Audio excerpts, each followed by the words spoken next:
Hello मेरे प्यारे दोस्तों, स्वागत है आपका अपने यूट्यूब चैनल एसएमएस एजुकेशन पर। हम नंबर सिस्टम में इरेशनल नंबर पढ़ रहे थे, यानी अपरिमेय संख्या पढ़ रहे थे और नंबर लाइन पर अपरिमेय संख्या को दिखाना सीख चुके थे। और उसका हम एक्सरसाइज स्टार्ट करते हैं। यानी हमको यहाँ पर सत्य और असत्य बताना है, और वह भी कारण सहित बताना है। कैसे बताना है? कारण के साथ बताना है। इसका क्या कारण है ये भी बताना है। तो पहला क्वेश्चन यहाँ पर दिया हुआ है कि प्रत्येक अपरिमेय संख्या एक वास्तविक संख्या होती है। कह रहा है कि क्या प्रत्येक अपरिमेय संख्या वास्तविक संख्या होती है? तो ये क्या होगा? ये सत्य होगा। क्या होगा? ये सत्य होगा। क्यों सत्य होगा? क्योंकि वास्तविक संख्या, यहाँ पे कह रहा है कि प्रत्येक अपरिमेय संख्या वास्तविक संख्या होती है। वास्तविक संख्या क्या होती है? ऐसी संख्या जिसको हम नंबर लाइन पर दर्शा सकते हैं। ये नंबर लाइन है। नंबर लाइन क्या है? Number line. तो ऐसी सभी संख्याएं जिसको भी हम नंबर लाइन पर दर्शा पाते हैं वह क्या कहलाता है? वास्तविक संख्या कहलाता है। तो यहाँ पर अपरिमेय संख्या कह रहा है प्रत्येक अपरिमेय संख्या। तो प्रत्येक अपरिमेय संख्या को हम नंबर लाइन पे दिखा पाते हैं। जैसे √2 हो गया, √3 हो गया, √6 हो गया। इन सारी संख्याओं, ये सारी संख्याएं अपरिमेय संख्या है और इन सारी संख्याओं को हम नंबर लाइन पे दिखा पाते हैं। तो ये सारी संख्याएं अपरिमेय हैं और सारी अपरिमेय संख्याओं को नंबर लाइन पे दिखा पाते हैं। और जिन संख्याओं को नंबर लाइन पे दिखा पाते हैं, संख्या रेखा पर दिखा पाते हैं, वही कहलाता है वास्तविक संख्या। तो ये क्या होगा? ये सत्य होगा। इसलिए यहाँ पर दूसरा कह रहा है संख्या रेखा का प्रत्येक बिंदु √m के रूप का होता है। √m के रूप का होता है जहाँ m एक लिखा है, m एक प्राकृतिक संख्या है। क्या कर रहा है? m एक प्राकृतिक संख्या है। संख्या रेखा का प्रत्येक बिंदु क्या कर रहा है? संख्या रेखा, हम संख्या रेखा यहाँ पर ले लेते हैं। तो ये क्या होता है? संख्या रेखा पर 0, 1, 2, 3 इस तरीके से होता है, और इधर -1, -2, -3 इस तरीके से होता है।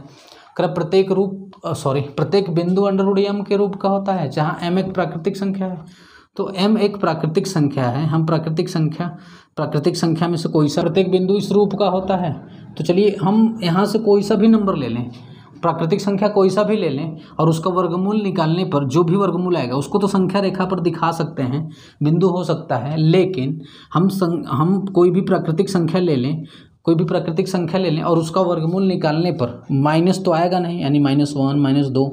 उसका वर्गमूल निकालने पर माइनस में निगेटिव कभी भी नहीं आ सकता। जब निगेटिव नहीं आ सकता, इसका मतलब ये हुआ कि प्रत्येक बिंदु √m के रूप का नहीं हो सकता। क्यों नहीं हो सकता है?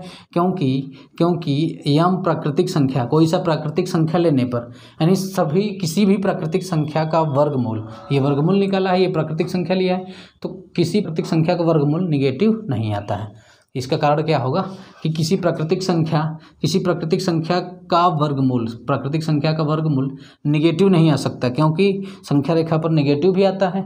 इसका मतलब है कि प्रत्येक बिंदु √m का नहीं हो सकता। ये क्या होगा? असत्य होगा।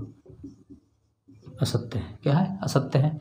अब नेक्स्ट दे रहे हैं प्रत्येक वास्तविक संख्या एक, क्या लिखा है? प्रत्येक वास्तविक संख्या एक अपरिमेय संख्या होती है। क्या है? एक अपरिमेय संख्या होती है। तो ये भी क्या होगा? ये असत्य होगा। क्या होगा? ये असत्य होगा। क्या होगा? ये असत्य। प्रत्येक वास्तविक संख्या एक अपरिमेय संख्या होती है। असत्य होगा। क्यों असत्य होगा? क्योंकि हम ले लेते हैं 4। तो 4 क्या है? 4 एक वास्तविक संख्या है। 4 अपरिमेय नहीं, यह परिमेय है।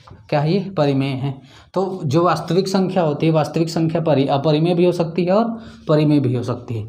और यहाँ पर कह रहा है प्रत्येक वास्तविक संख्या एक अपरिमेय संख्या होती है। तो प्रत्येक, यानी प्रत्येक का मतलब सभी वास्तविक संख्याएं अपरिमेय नहीं होती। ये क्या होगा? हम चलते हैं क्वेश्चन नंबर 2 की ओर। मैं लिखता हूँ क्वेश्चन नंबर 2 यहाँ पर दिया हुआ है, क्या सभी धनात्मक पूर्णांकों के वर्गमूल अपरिमेय होते हैं? सभी धनात्मक पूर्णांकों के वर्गमूल अपरिमेय होते हैं। यदि नहीं तो एक ऐसी संख्या के वर्गमूल का उदाहरण दीजिए जो एक परिमेय संख्या हो। तो यहाँ पर कह रहा है सभी धनात्मक संख्याएं क्या होती है? 1, 2, 3, 4, 5 पॉजिटिव, ये सारी संख्याएं क्या होती हैं? धनात्मक संख्याएं होती हैं। कह रहा धनात्मक संख्याओं के वर्गमूल, हम वर्गमूल इसका ले लें, इन सब का क्या ले लें? वर्गमूल ले लें। तो कह रहे क्या सभी धनात्मक पूर्णांकों के वर्गमूल अपरिमेय होते हैं? अपरिमेय। तो हम देख रहे हैं कि ये जो 1 है, ये क्या है? 1 है। तो 1 क्या होता है? 1 तो परिमेय है अपना, क्योंकि यह रूट से बाहर निकल जाएगा। √2 यह अपरिमेय है और यह भी अपरिमेय है। लेकिन ये जो 4 है, √4 का 2 आ जाएगा। इसका मतलब ये जो है ये परिमेय है। क्या है? ये परिमेय है। और यहाँ पर ये जो मिल रहा है यह अपरिमेय मिल रहा है। अपरिमेय। लेकिन यहाँ पर क्या करें, सभी धनात्मक पूर्णांक के वर्गमूल अपरिमेय होते हैं। तो यहाँ पर हम देख रहे हैं कि जितने भी धनात्मक पूर्णांक हैं तो इसका जो वर्गमूल है अपरिमेय भी आ रहा है और परिमेय भी आ रहा है। तो ये क्या हुआ कि क्या सभी धनात्मक पूर्णांकों के वर्गमूल अपरिमेय होते हैं? तो ऐसा नहीं है, नहीं।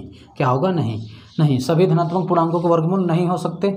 सभी धनात्मक पूर्णांकों के वर्गमूल अपरिमेय नहीं होते हैं। यदि नहीं, हाँ तो नहीं होते हैं। अब करा यदि नहीं तो ऐसी संख्या के वर्गमूल का उदाहरण दीजिए जो एक परिमेय हो। क्या हो? एक परिमेय हो।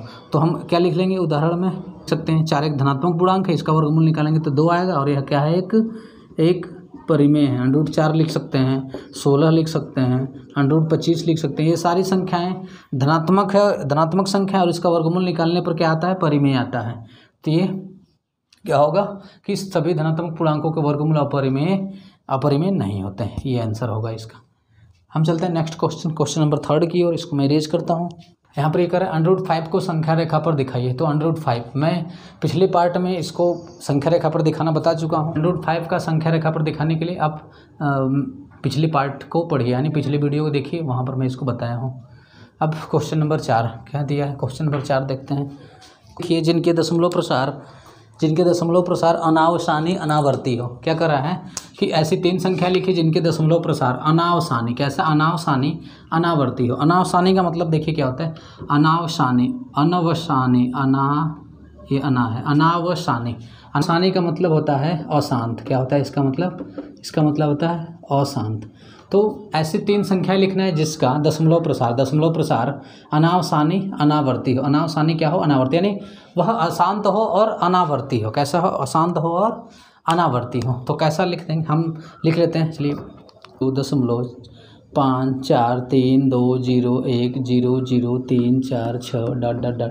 ये क्या है? हम देख रहे हैं यह अनावर्ती है। कैसा है? अनावर्ती, मतलब ये दशमलव के बाद जो नंबर है कोई सीक्वेंस में रिपीट नहीं है, तो यह अनावर्ती हुआ। अब अनावसानी मतलब अशांत, तो यह क्या है? आगे तक जा रहा है, या क्या होगा?